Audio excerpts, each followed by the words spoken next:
더 이상 유도 선수 시절처럼 알지도 못하는 강자를 목표로 혹독하게 훈련할 필요도 없었습니다. 그런데 매 시합마다 곧바로 지급되는 돈은 키무라의 가치관을 완전히 바꿔놓게 됩니다. 키무라에게 유도는 삶의 이유이자 종교였습니다.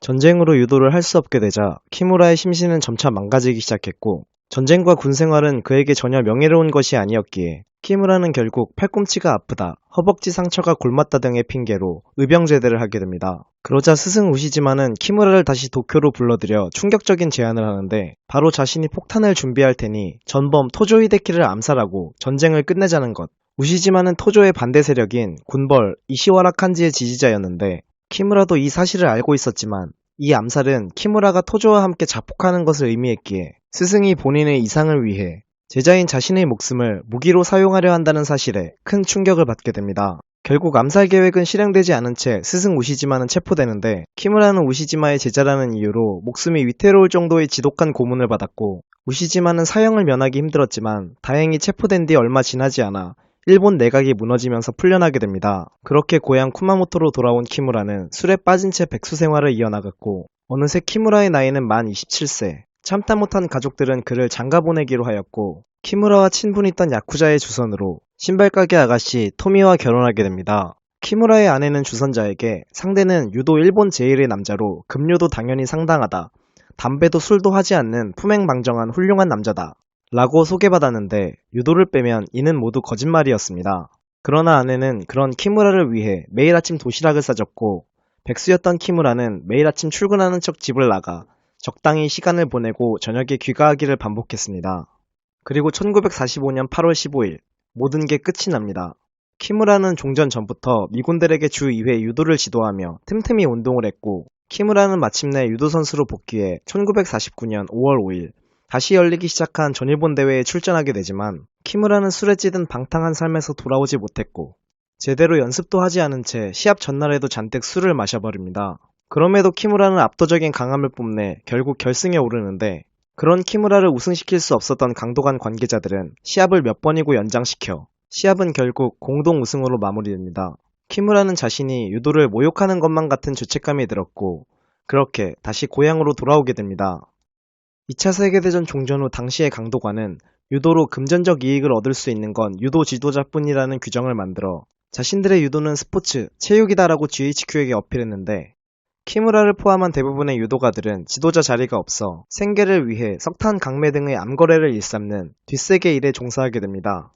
그런 키무라에게 경시총으로부터 유도 주임사범 제안이 오게 되는데, 첫 출근을 손꼽아 기다리던 키무라에게 출근을 2개월 앞둔 1950년 2월, 이번엔 스승 우시지마가 직접 키무라를 찾아옵니다.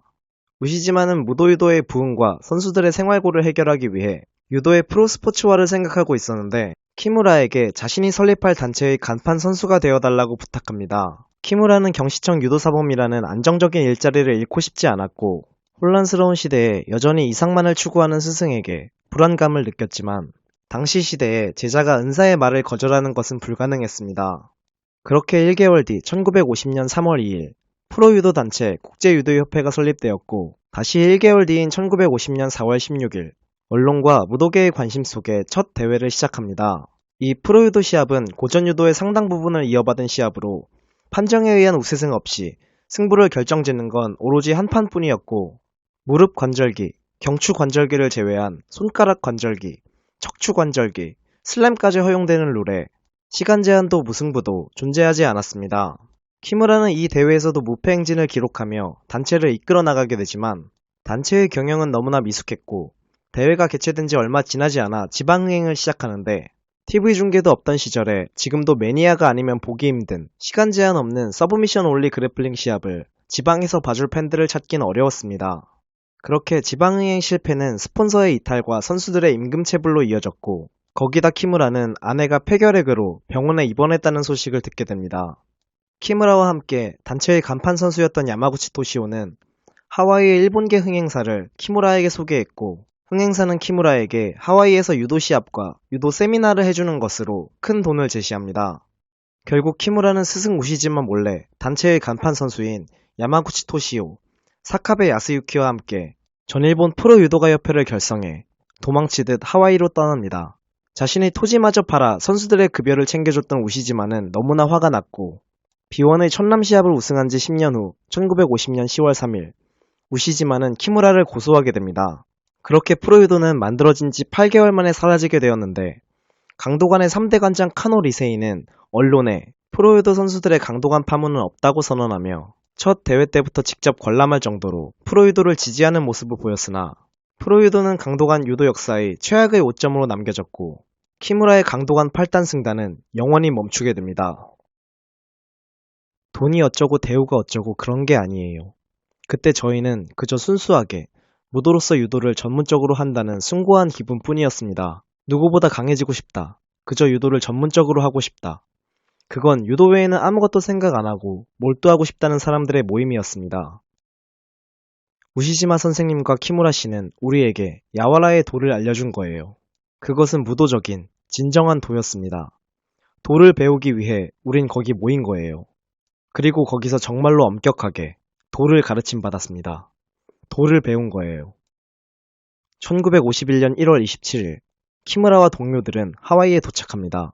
키무라는 군부대, 경찰, 대학교 등 여러 도장들을 돌며 유도 지도와 유도 시합 등을 하며 태어나서 처음으로 유도로 그것도 상당한 양의 돈을 벌게 되는데 키무라는 여기서 받게 된 돈을 몽땅 써서 대량의 스트랩토마이신과 파스를 사 아내가 입원해 있는 일본 병원으로 보냈고 그 양은 남은 약으로 아내와 같은 병실의 환자들도 치료받을 수 있을 정도였습니다.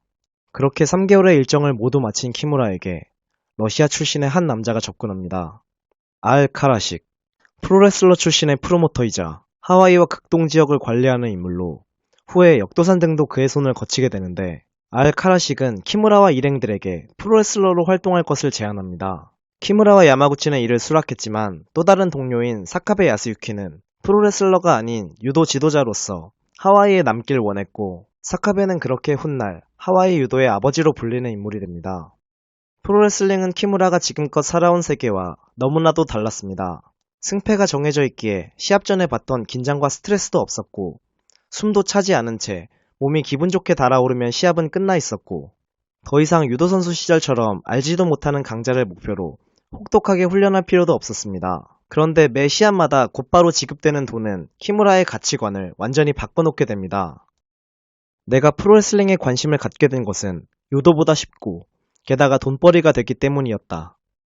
그렇게 조금씩 프로레슬링에 적응해갈 무렵 함께 프로레슬러로 전향한 동료 야마구치는 키무라에게 가수인 자신의 선배가 브라질에 초대받아 구두 30족과 넓은 땅을 받았다는 얘기를 전하며 하와이 다음엔 브라질로 가보지 않겠냐 권했고 놀랍게도 키무라는 얼마 뒤 브라질의 상파울로 신문사로부터 브라질에 초청을 받게 됩니다. 그렇게 키무라는 단순히 더 큰 돈을 벌 수 있겠다는 생각에 브라질로 떠날 것을 결심했고 일본으로 귀국 후 하와이에 남은 사카베 야스유키 대신에 당시 강도관의 유도 유망주였던 카토 유키오를 새로운 동료로 삼아 한 달 뒤인 1951년 7월 20일 브라질로 출발합니다. 허나 키무라와 동료들은 알지 못했습니다.